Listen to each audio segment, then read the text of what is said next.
Hello mga stories. Welcome back to the channel. Uh, baka sanayin na lang, baka every other day na lang ako mag-post para dyan. Diba? Ayun, sana naman kasi ayun, medyo na ako medyo nagiging busy na ako in the other day. Anyway, pero naman, naman ako, nag-share ako sa mga issues para dyan, through Reddit, hindi na mawawala yan. Okay? So, ito naman ang issue for the day is, alam mo naman yung, di ba, alam mo naman yung sa title, di ba? Simple rules, hindi nyo magawa. Ano ba naman yan? Okay. Sabi napakasimple no, Diyos ko, pet peeve ko talaga ito mga escalator. Diba? Sabi niya, Diyos ko, 10 years ago pa, more than patay na-implement tong walk and stand sa escalator, and yet itong ibang Pinoy na hirap sa hirap sundin until now. Yeta! Leche! Kapag tsempo talaga ng ganito, nag-excuse me talaga ako para malaman nila na hindi dapat sila paharang-harang sa walk. Okay. But for me, hindi naman bago sa akin itong rule na to. Medyo matagal na to, pero may nasusunod, meron kasing hindi. O minsan hindi napapansin. Minsan kasi hindi na, parang hindi na nagka-campaign tungkol dito. Kahit sabihin mo, ilalagay mo sa sa gilid ng walk stand on right, walk on red. On left pala. Left. Kahit anong stand yan, kahit ano bang yung sigaw dito, walk on left, hindi ka papansinin. Oh, wait, teka lang. Sandali lang Hindi ko kinakampare nito yung mga pet peeve dito Ang ino-observe ko lang dito, hindi nila parang, alam mo na, yung parang hindi nila, parang hindi nila pinaprioritize yung ganyan. Ang sinasabi ko lang kasi, minsan kasi, na may masakyan lang yun. Bakit ako susundin yan?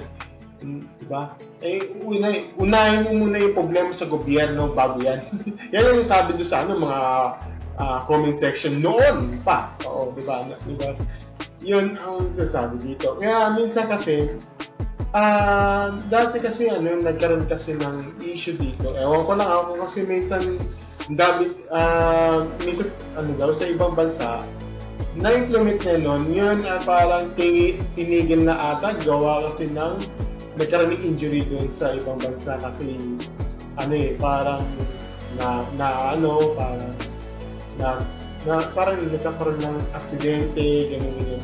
Same din sabi doon, ganun din sa Japan, yun ang sabi doon sa comment section. Diba? Ayoko maglabas ng dito kasi check mo na lang, ilalagay ko na lang sa description. Ilalagay ko na lang sa description sa baba yung tungkol dito.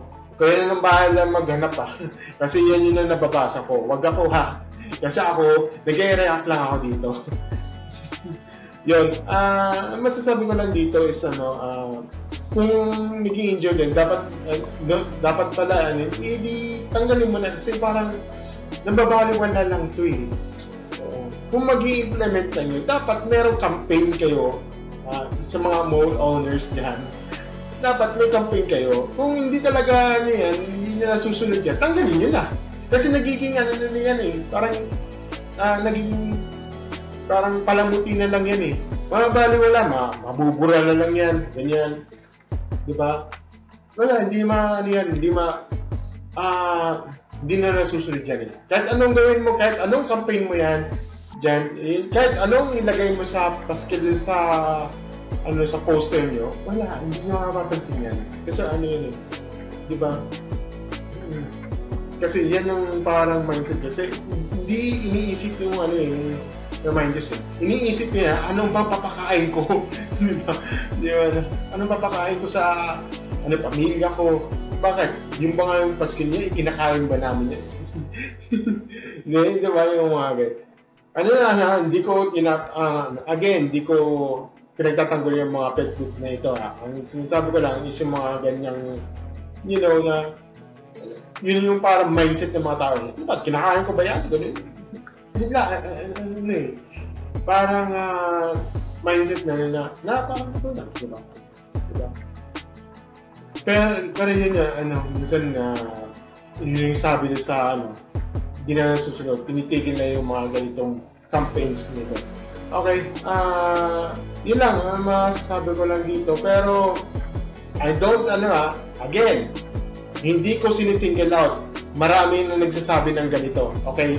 Baka sabihin nyo, nagsisingle out ako ng mga effective, mga nag-effective dito, Hindi.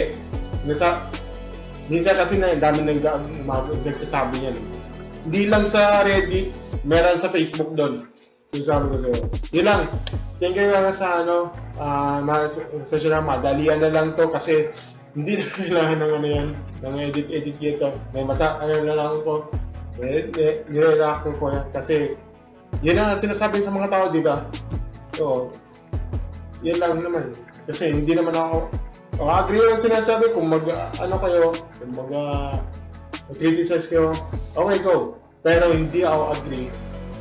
Hindi ako agree kung anong sinasabi ko. Kasi sinasabi ko yung mga sinasabi nila. Yun lang naman. Thank you. And thank you. See you next week.